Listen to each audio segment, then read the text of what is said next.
আপনারা দুই উপদেষ্টার সঙ্গে আপনারা গতকাল কথা বলেছেন, আজকে তার সাথে কথা বললেন, সবকিছু মিলে এখন পর্যন্ত কি মনে হচ্ছে যে কতটা ইতিবাচকভাবে বা তারা ব্যাপারটা দেখছে বলে আপনাদের মনে হচ্ছে সরকার?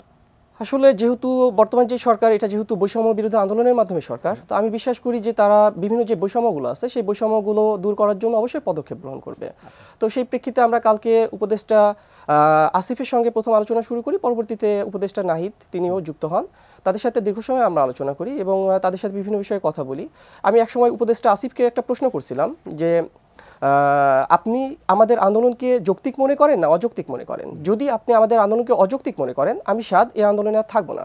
উপদেষ্টা আসিফ আমাকে বলছেন আমাদের আন্দোলনটাকে তিনি অযৌক্তিক মনে করেন না, এবং উপদেষ্টা নাহিদ আমাদের দাবিটাকে যৌক্তিক বলছেন। তারপরেও এরকম ধরনের নীতিগত সিদ্ধান্ত তো হুট করে নেওয়া যায় না। সেই প্রেক্ষিতে আমরা শুধুমাত্র মানে যমুনার সামনে গেলাম আর দাবি বাস্তবায়ন হয়ে গেল, এই জিনিসটা তো সম্ভব না। এবং এটা আমরা বলেছি যে হ্যাঁ, আমরা এটা কথার সাথে একমত, যে কোনো দাবি বাস্তবায়ন করতে হলে অবশ্যই একটা আলোচনার প্রয়োজন আছে, এবং এইটার ইম্প্যাক্টটা কী পড়বে, আসলে কতটুকু দেশ উপকৃত হবে, এই সব বিষয়ে গবেষণা করার প্রয়োজন আছে, এবং আমরা সেটাকে সাধুবাদ জানাইছি।